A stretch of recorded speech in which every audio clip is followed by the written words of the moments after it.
Hello friends, welcome to my YouTube channel mister Bibbles nursing. तो ये हमारी video का पार्ट 7 आ चुका है। जिन्होंने अभी तक पार्ट 1, 2, 3, 4, 5, 6 पार्ट अभी तक नहीं देखा वो जाकर देख लें। उनका लिंक मैंने डिस्क्रिप्शन बॉक्स में दिया हुआ है। एंड ये हमारी वीडियो का 7th पार्ट है। एंड अगर अभी तक आपने हमारे चैनल को सब्सक्राइब नहीं किया तो प्लीज़ सब्सक्राइब कर दो। हम इस चैनल पर नॉर्सेट के रिगार्डिंग जो भी लेटेस्ट इन्फॉर्मेशन आएगी हम सबसे पहले पहुंचाएंगे। एंड रिज़ल्ट कब आ रहा है तो उसकी वीडियो मैंने बनाई हुई है। एंड कट ऑफ क्या रहेगी उसकी भी वीडियो बनाई हुई है, आपको लिंक डिस्क्रिप्शन में मिल जाएगा। एंड या फिर आप मेरा चैनल विज़िट कर लेना, आपको वहाँ पर वीडियोस मिल जाएंगी। सो चलिए चलते हैं। तो सबसे पहले प्लीज़ चैनल को सब्सक्राइब कर दीजिए, ठीक है। तो बहुत मेहनत कर रहा हूँ, मैं अकेला ही लगा हुआ हूँ सारी एडिटिंग करने में, ठीक है। सब कुछ ये जो एडिट कर आप तक पहुँचाता हूँ मैं अकेला ही करता हूँ, ठीक है, वो भी फ़ोन पर। तो आप समझ रहे होंगे कितनी ज़्यादा मेहनत कर रहा हूँ सिर्फ आपके लिए। सो प्लीज़ चैनल को सब्सक्राइब कर दीजिए। एंड सबसे पहला question, WHO definition of height for age malnutrition, ठीक है। यहाँ पर स्टंटिंग लिखा हुआ था, STUNTING, ठीक है। यहाँ पर स्टंटिंग लिखा हुआ था। तो इसका आंसर क्या होगा? WHO definition for height for age malnutrition is, ठीक है, फॉर माल न्यूट्रिशन। उन्होंने पूछा है यहाँ पर फॉर माल न्यूट्रिशन, ठीक है। तो फॉर माल न्यूट्रिशन के लिए कौन सी डेफिनेशन होगी WHO की? तो उसकी डेफिनेशन होगी लेस देन 2 स्टैंडर्ड डेविएशन। जिन्होंने भी लेस देन 2 स्टैंडर्ड डेविएशन पर टिक किया है उनका 100% सही होगा, क्योंकि यहाँ पर उन्होंने माल न्यूट्रिशन की वैल्यू पूछा है भी कौन सी माल न्यूट्रिशन की वैल्यू। एंड स्टंटिंग की भी लिखा हुआ था, आई थिंक सो, स्टंटिंग भी उसमें लिखा हुआ था क्वेश्चन में भी, WHO definition according to stunting for height for age. And आपको ऐसे ऑप्शन दिए हुए थे एंड उन ऑप्शन में से सबसे जो करेक्ट है वो है लेस देन 2 स्टैंडर्ड डेविएशन, ठीक है। एंड देन मूव ऑन करते हैं नेक्स्ट क्वेश्चन की तरफ। Cognitive assessment scale having 30 points is called. तो ऐसा भी क्वेश्चन आपको नॉर्सेट 2023 में देखने को मिला था। तो इसका आंसर क्या होगा? ठीक है, ये तो बहुत ही आसान क्वेश्चन है। जिन्होंने साइकेट्रिक को पढ़ा हुआ है उनको अच्छे से ये क्वेश्चन आता होगा, ठीक है। तो आपने अगर डेनवर डेवलपमेंट को क्लिक किया है ये तो गलत है। एंड आपने अगर मेंटल स्टेट एग्जामिनेशन को टिक किया है गलत है। अगर आपने बैक डिप्रेशन इन्वेंट्री को टिक किया है गलत है। एंड अगर आपने मिनी मेंटल स्टेटस एग्जामिनेशन को टिक किया है तो आपका 100% ये क्वेश्चन सही है। एंड ये मिनी मेंटल स्टेटस एग्जामिनेशन आपको जो नॉर्सेट 2023 का एग्ज़ाम हुआ था उसमें भी आपको डी ऑप्शन पर दिखा था। एंड जिन्होंने भी डी ऑप्शन को टिक किया है उनका ये क्वेश्चन 100% सही होने वाला है। आपको चिंता करने की ज़रूरत नहीं। 30 पॉइंट जो स्केल होता है, ठीक है, कॉग्निटिव असेसमेंट के लिए, वो हम मिनी मेंटल स्टेटस को ही लेते हैं, ठीक है। तो ये साइकेट्री का एक MCQ उन्होंने नॉर्सेट में डाला था। Then complete list of items such as properties goods in stocks और कंटेंट्स। ऐसा ही क्वेश्चन आपको नॉर्सेट में पूछा गया था। एग्जैक्ट डेफिनेशन तो ये नहीं है पर ऐसा ही क्वेश्चन आपको नॉर्सेट में आया था। एंड उसका जो आंसर था वो था इन्वेंट्री, ठीक है। तो जिन्होंने भी इन्वेंट्री को टिक किया उनका 100% सही होगा। जिन्होंने ऐसे स्टॉक को टिक किया गलत, बजट गलत। ऐसा क्वेश्चन आपको नॉर्सेट में देखने को मिला था। अगर आप भूल रहे हो, ठीक है, तो ऐसा एक क्वेश्चन था एंड इन्वेंट्री था, उसका आंसर नॉर्सेट 2023 में आया था। उसकी डेफिनेशन चाहे अलग हो सकती है पर ये क्वेश्चन था एंड उसका आंसर इन्वेंट्री ही था। एंड देन मूव ऑन करते हैं नेक्स्ट क्वेश्चन की तरफ। तो ऐसा क्वेश्चन भी आपको नॉर्सेट 2023 में देखने को मिला था। इस चैनल पर हमने 100+ जो MCQ आए हैं वो हमने सॉल्व कर दिए हैं। अगर किसी ने अपनी कट ऑफ निकालनी है, ठीक है, कट ऑफ निकालनी है भाई कितने मार्क्स बनते हैं, तो आप चैनल पर विज़िट करना है, वहाँ पर आपको कट ऑफ मिल जाएगी आपकी जितनी भी बनती हैं। एंड आप सभी जो वीडियोस डाली हुई हैं मैंने अपने करेक्ट आंसर चेक कर लेना। सारे के सारे करेक्ट आंसर हैं जो कि एम्स आपको करेक्ट करेगा आपके एग्ज़ाम में। सभी करेक्ट आंसर हैं ये जिन्हें जो भी मैंने दिए हैं, ठीक है। तो इसमें से कौन सा करेक्ट आंसर होगा? While assessing client for pressure ulcer the nurse noted the skin damage and blisters. तो आपको यहाँ पर दिख गया होगा ब्लिस्टर्स, ठीक है। तो जिन्होंने प्रेशर अल्सर की ये डेफिनेशन पढ़ी हुई है, ठीक है, स्टेज 1, स्टेज 2, स्टेज 3, तो उनको तो पता होता है भाई जब प्रेशर अल्सर में ब्लिस्टर्स हो जाते हैं तो कौन सी स्टेज आती है, ठीक है, कौन सा ग्रेड आता है। तो ना तो जिन्होंने 4 ग्रेड को टिक किया है वो भी गलत होंगे, 3rd ग्रेड को टिक किया वो भी गलत होंगे, जिन्होंने 1st ग्रेड को टिक किया वो भी गलत होंगे। तो जब भी भाई ब्लिस्टर्स हो जाते हैं ना प्रेशर अल्सर में, ठीक है, अगर ओनली स्किन डैमेज हो, ठीक है, स्किन डैमेज हो और रेडनेस हो, फिर हम मानेंगे ग्रेड ए। पर जब भी यहाँ पर ब्लिस्टर्स हो जाते हैं ना, ब्लिस्टर्स, आपको ब्लिस्टर्स आ गए क्वेश्चन एग्जाम में एंड क्वेश्चन में लिखा हुआ है ब्लिस्टर्स, तो आपने डायरेक्टली ब्लिस्टर्स को देखकर सेकंड को टिक कर देना है। Grade 2 pressure ulcer is the right answer, 100% right होगा। जिन्होंने भी एम्स नॉर्सेट 2023 में ग्रेड 2 प्रेशर अल्सर को टिक किया है उसका 100% ये आंसर सही होने वाला है, उसको 1 मार्क मिलने वाला है। एंड देन मूव ऑन करते हैं नेक्स्ट क्वेश्चन की तरफ। While assessing a patient on chest tube drainage system nurse notes no oscillation, what is the priority of the nurse, ठीक है। तो ऐसा क्वेश्चन भी आपको नॉर्सेट में देखने को मिला था। भी एक नर्स है, ठीक है, वो चेस्ट ट्यूब ड्रेनेज का एक पेशेंट है, उसका ऐसे असेस कर रही है एंड उसने क्या देखा, उसने देखा कि ऑसिलेशन हो नहीं रही, ठीक है, चेस्ट ट्यूब ड्रेनेज सिस्टम में ऑसिलेशन, नो ऑसिलेशन हो रही है, ठीक है, कोई ऑसिलेशन नहीं हो रही। तो उस समय उसकी प्रायोरिटी क्या होगी? तो नर्स की क्या सबसे पहले क्या प्रायोरिटी होगी? क्या वो फिजिशियन को जाकर नोटिफाई कर देगी? क्या वो ट्यूब को चेक करेगी कि वो ट्यूब मुड़ी हुई है या नहीं मुड़ी? किनकड होता है भी ट्यूब का मुड़ना, ठीक है, क्या वो किनक है या मुड़ी हुई है या नहीं मुड़ी हुई। And then reposition the patient, क्या हम पेशेंट को रिपोजिशन करेंगे। And then administer prescribe drug, जो भी हमें ड्रग प्रिस्क्राइब किया है हम उसको एडमिनिस्टर कर देंगे पेशेंट को। कौन सा करेंगे आप बताइए जल्दी। तो इसका आंसर होगा ना तो जिन्होंने फिजिशियन का टिक किया है वो भी गलत होंगे, पोजीशन का टिक किया है वो भी गलत होंगे, एडमिनिस्टर ड्रग वो भी गलत होंगे। तो सबसे जो पहली प्रायोरिटी बनती है नर्स की वो है चेक ट्यूब इज किंग्ड। ये क्वेश्चंस आपको हर किसी एग्ज़ाम बुक में मिलेगा, चाहे आपने PR यादव पढ़ी हो, टारगेट हाई साउंडर्स, जो भी आपने बुक पढ़ी हो उसमें ये क्वेश्चन आया ही था। अगर आपने अच्छे से बुक पढ़ी हुई है तो ये क्वेश्चन आपको बुक में से ही आया है, ठीक है।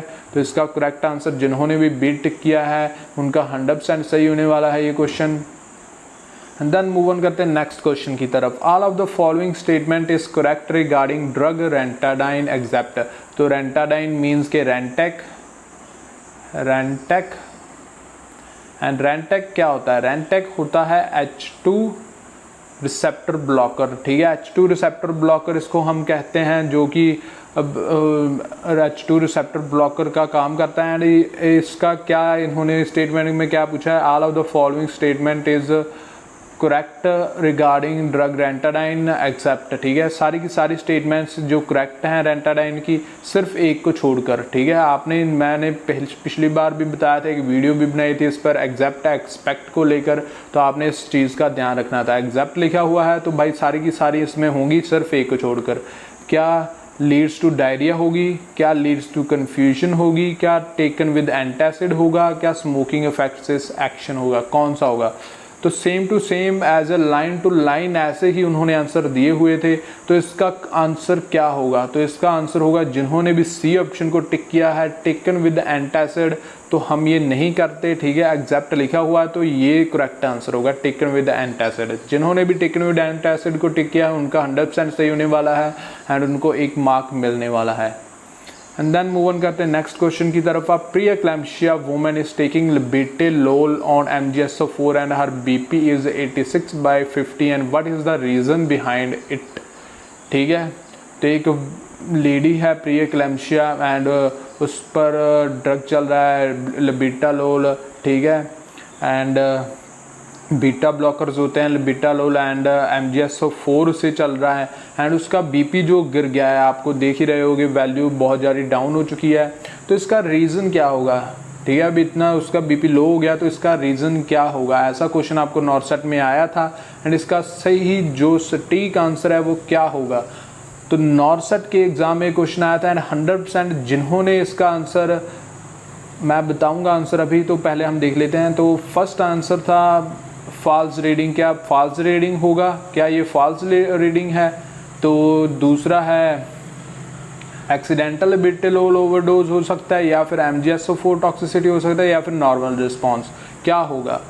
तो 100% जिन्होंने भी यहाँ पर बी ऑप्शन को टिक किया है उनका 100% ये क्वेश्चन सही होने वाला है, ठीक है। ना तो MgSO4 टॉक्सिसिटी का होगा, क्योंकि MgSO4 टॉक्सिसिटी पर जब हम चेक करते हैं तो उसकी जो नी रिफ्लेक्स है वो डिमिनिश्ड हो जाती है, ठीक है, एब्सेंट ही हो जाती है, फिर हम करते हैं। तो जिन्होंने भी यहाँ पर बी ऑप्शन को टिक किया उनका 100% ये क्वेश्चन सही होने वाला है, बाकी का गलत, ठीक है। तो आप चेक कर लेना आपने कौन सा टिक किया है। एंड कुछ लोग पूछ रहे थे कि भाई की कब तक आएगी, ठीक है, आंसर की कब तक आएगी, 2 मिनट, आंसर की कब तक आएगी, ठीक है। तो भाई आंसर की एम्स की नहीं आती, कभी नहीं आती, ठीक है, ना प्रीवियस ईयर में आई है ना उससे प्रीवियस ईयर में आई है, आंसर की कभी नहीं आती, ठीक है। ऐसे ही क्वेश्चंस का आंसर हम देते हैं आपको एंड ये करेक्ट रिस्पॉन्स है सभी का, ठीक है, विद करेक्ट आंसर्स, इससे ज़्यादा करेक्ट नहीं हो सकता कोई भी आंसर, ठीक है। तो यही आंसर किया आपकी एंड एम्स कोई भी आंसर की रिलीज़ नहीं करने वाला। अगर आप कोई आस लगा कर बैठे हुए हो तो एम्स कोई नहीं आंसर की रिलीज़ करेगा, ठीक है। एंड रिज़ल्ट के रिलेटेड मैंने इन्फॉर्मेशन दी हुई है, आप मेरे यूट्यूब चैनल पर चेक कर सकते हो। And then aspirin is given in all conditions except, ठीक है, एस्प्रिन सभी कंडीशंस में देते हैं सिर्फ एक को छोड़कर। किस में हम एस्प्रिन नहीं देंगे? तो भाई स्ट्रोक में देंगे, कोलोरेक्टल कैंसर में देंगे, MI में देंगे, लिवर कैंसर में देंगे, किस में हम नहीं देंगे? तो आप बताइए ज़रा, आपने किसको टिक किया है? MI में तो आपको पता ही है अभी हम एस्प्रिन देते ही देते हैं, एंड स्ट्रोक में भी हम दे सकते हैं, एंड कोलोरेक्टल कैंसर में भी ये हेल्प करती है, एंड लेकिन जो लिवर कैंसर है ना इसमें ये नहीं देते, ठीक है। तो ये टॉक्सिसिटी लीड कर लेती है। तो जिन्होंने भी ए ऑप्शन को टिक किया उनका 100% क्वेश्चन सही होने वाला है। आप देख सकते हो लाइन टू लाइन आपको ऐसे ही ऑप्शंस आए थे, ठीक है, ऐसी स्टेटमेंट आई तो हमने भी लाइन टू लाइन वही क्वेश्चन रखा है एंड स्टेटमेंट्स रखी हैं, ठीक है। तो जिन्होंने भी ए ऑप्शन को टिक किया उनका 100% क्वेश्चन सही होने वाला है। एंड देन मूव ऑन करते हैं एक बड़ी सी स्टेटमेंट को। एक तो एम्स बहुत बड़ी स्टेटमेंट्स डालता है यार, आधा टाइम तो हमें स्टेटमेंट पढ़ने में ही गुजर जाता है ना। And a child aged 8 years comes to the physician is complaining to of pain, swelling in knees, woman says probably has a disease of getting worse and has a Lyme disease, statement history of the client। तो इसमें जो main जो point है देखने वाला वो है lime disease, ठीक है। तो लाइम डिसीज़ में क्या होता है? क्या decreased urine output and flank pain होता है? क्या fever 103 degree Fahrenheit occur over last 23 weeks, या फिर rashes over palms and soles, या फिर headache, malaise and sore throat? कौन सा होगा? तो जिन्होंने भी यहाँ पर सेम टू सेम वही स्टेटमेंट है, सेम टू सेम वही ऑप्शंस हैं, कोई इसमें मिस्टेक नहीं की हमने, सेम टू सेम जो एम्स में आया था वही ऑप्शंस हैं। एंड जिन्होंने भी यहाँ पर डी ऑप्शन को टिक किया है ना उनका 100% ये क्वेश्चन सही होने वाला है, बाकियों का गलत, ठीक है। तो 100% जिन्होंने भी डी ऑप्शन को टिक किया उनका 100% ये क्वेश्चन सही होने वाला है। एंड देन मूव ऑन करते हैं नेक्स्ट क्वेश्चन की तरफ। तो यहाँ पर आया था स्क्रब नर्स का ऑपरेशन थिएटर का। तो एक नर्स है, ठीक है, उसको ऑर्डर कर दिया to scrub in. Scrub in होता है अभी हमने ऑपरेशन करना है, ठीक है। जिनको नहीं पता स्क्रब इन क्या होता है, तो हमने ऑपरेशन करना है तो हम उसको कह देते हैं नर्स को, या फिर डॉक्टर को भी कह सकते हैं, ठीक है। जो सीनियर डॉक्टर है उस छोटे डॉक्टर जो होते हैं उनको कह देते हैं भाई आप स्क्रब इन कर लो, आपने ऑपरेशन करना है हमारे साथ, ठीक है। तो स्क्रब इन होता है अभी हमने अच्छे से जो भी हाथ धो लेने, ठीक है, गाउन वियर कर लेना, ग्लव्स लगा लेने, हमने प्रिपेयर हो जाना विदाउट इन्फेक्शन भी, हमारे पूरे बॉडी पर कोई भी हमारे डस्ट नहीं होनी चाहिए, भी हमें क्लीन होना चाहिए, स्टरलाइज होना चाहिए, ठीक है। तो उसको कहते हैं हम स्क्रब इन। तो स्क्रब इन कैसे करनी है? तो ये नर्स को बोल दिया उसने, भाई नर्स ने के भी तूने स्क्रब इन करनी है, ठीक है, तूने स्क्रब इन कर आ जा ऑपरेशन के लिए, ठीक है।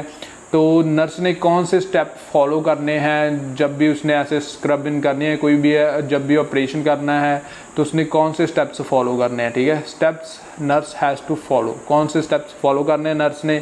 क्या वो पहले हैंड वॉशिंग करेगी, तो ये आप देख रहे होगे line to line same to same आपको वही जो आपको ऑप्शंस नॉरसेट में दिखे थे आपके कंप्यूटर स्क्रीन पर, ठीक है। तो सेम टू सेम वही कुछ ऑप्शंस हम भी लेकर आए हैं आप सभी के लिए। सो प्लीज़ आप चैनल को सब्सक्राइब कर दो जिन्होंने अभी तक सब्सक्राइब नहीं किया। इतनी ज़्यादा मेहनत मैं कर रहा हूँ, सिर्फ और सिर्फ मैं अकेला लगा हुआ हूँ, आप देख रहे होंगे, ठीक है। तो प्लीज़ जिन्होंने अभी तक सब्सक्राइब नहीं किया वो चैनल को सब्सक्राइब कर दो, वीडियो को लाइक कर दो। जब भी रिजल्ट आएगा हम सबसे पहले आप सभी तक इन्फॉर्मेशन पहुंचाएंगे। क्या कट ऑफ रहेगी सभी कैटेगरी की उसकी लिस्ट बना दी है एंड रिजल्ट के रिलेटेड भी लिस्ट बनी हुई है, तो आप चेक कर लेना। एंड आप मेरे चैनल पर विज़िट कीजिए मिस्टर बेबल्स नर्सिंग एंड वहाँ पर आपको मिल जाएगा। एंड प्लीज़ सबसे पहले तो सब्सक्राइब कर लीजिए। एंड देन इसका आंसर क्या होगा, ठीक है। तो इसका आंसर जिन्होंने भी लिखा हुआ है check instrument, wear gown, hand wash, gloves, ये लिखा है भाई ये गलत है। वियर गाउन, क्या हम पहले गाउन पहनते हैं, ठीक है, फिर हम हैंड वॉश करते हैं, चेक इंस्ट्रूमेंट करते हैं, नहीं ये भी नहीं करते। क्या हम चेक इंस्ट्रूमेंट करते हैं पहले एंड देन हैंड वॉश करते हैं एंड फिर वियर गाउन करते हैं, तो भाई ये भी नहीं करते। तो जिन्होंने भी यहाँ पर लिखा हुआ है हैंड वॉश, वियर ग्लव्स, ठीक है, wear gloves, hand wash, wear gown, gloves, check instrument, ठीक है। तो सबसे पहले हमने करना है हैंड वॉश, ठीक है। सबसे पहले हमने कर लेना है हैंड वॉश। हैंड वॉश करने के बाद हमने, आप भी सीख लो, अगर आपको भी कह दे कोई डॉक्टर भाई स्क्रब इन करके राजा, ठीक है, ऑपरेशन करना है हमने मिलकर ओटी में, तो वैसे तो ओटी में नर्स नहीं ऑपरेट करती, वो सिर्फ इंस्ट्रूमेंट पकड़ा देती है, ठीक है, और कोई बीपी वूपी चेक करना हो मॉनिटरिंग करती है उसकी पेशेंट की, ठीक है। तो आपको बस उन्होंने बुला लिया भी हमारे साथ वहाँ पर आ जाए, असिस्ट करा हमारे साथ ऑपरेशन में, तो आपने कैसे करना है। तो सबसे पहले हैंड वॉशिंग करनी है एंड देन हमने गाउन पहन लेना है। जो गाउन होता है ना वो हम खुद नहीं पहनते, ठीक है, जो वहाँ पर स्टाफ होता है वही आपको, नर्सेज अवेलेबल होती है वही आपको गाउन पहनाती हैं, ठीक है। आपने ऐसे सीधे हाथ खड़े हो जाना है। अगर आपने प्रैक्टिकल किया हुआ है, आपको सिखाया होगा सर्जिकल गाउन को कैसे पहनना है, तो वैसे ही पहनना है, ठीक है। आप वीडियो भी चेक कर सकते हो यूट्यूब पर, how to wear surgical gown, ठीक है, तो वैसे ही पहनना है। सबसे पहले हैंड वॉश कर लेना है, हमने अच्छे से हैंड वॉश कर लेना है। सर्जिकल हैंड वॉश करना है 3 to 5 मिनट्स, ठीक है, and with 2 minutes scrubbing time करनी है हमने। एंड फिर हमने हैंड वॉश करने के बाद वियर गाउन कर लेना है, गाउन वियर कर लेना है, ठीक है। गाउन वियर करने के बाद हमें ग्लव्स पहना दिए जाते हैं, ठीक है, ग्लव्स पहन लेने हैं एंड देन हमने चेक इंस्ट्रूमेंट करने हैं, ठीक है। अगर हम पहले इंस्ट्रूमेंट चेक करने लग गए, ठीक है, फिर क्या होगा, क्योंकि इंस्ट्रूमेंट जो होते हैं ना वो सारे के सारे स्टरलाइज होते हैं, तो स्टरलाइज होते हैं इंस्ट्रूमेंट जो, और हम अनस्टरलाइज होते हैं अगर हमने यहाँ पर हैंड वॉश नहीं किया, ठीक है, ग्लव्स नहीं पाए। तो फिर अगर हम सबसे पहले इंस्ट्रूमेंट अगर चेक करने लग गए तो फिर वो सारे के सारे इंस्ट्रूमेंट जो हैं, ठीक है, वो हो जाएंगे, उन पर डस्ट लग जाएगी एंड वो डिसइंफेक्ट हो जाएंगे, इन्फेक्ट हो जाएंगे, डिसइंफेक्ट बोल रहा हूँ मैं, इन्फेक्ट हो जाएंगे वो सारे के सारे, ठीक है। तो उनकी स्टरलिटी मेंटेन रखने के लिए हम उनको लास्ट में चेक करते हैं। सो सबसे पहला जो ऑप्शन है यही ऑप्शन आपको एग्ज़ाम में देखने को मिला था। जिसने भी ए ऑप्शन को टिक किया है, hand wash, wear gloves, wear gown, gloves, check instrument, तो यही ऑप्शन सही होने वाला है। एम्स भी आपका यही सही करेगा एंड आप सभी देख लेना भाई, यही ए ऑप्शन पर आपको ये मिला था, लाइन टू लाइन जो भी उन्होंने लिखा था सेम टू सेम हमने वही लिखा है, ठीक है। देन मूव ऑन करते हैं नेक्स्ट। बस आज की वीडियो में इतना ही। प्लीज़ चैनल को सब्सक्राइब कर दीजिए, वीडियो को लाइक कर दीजिए एंड मिलते हैं हम आपको पार्ट 8 में, ठीक है, पार्ट 8 में हम आपको मिलेंगे। एंड आज देखते हैं अगर मन किया तो हम लाइव स्ट्रीमिंग करेंगे, ठीक है।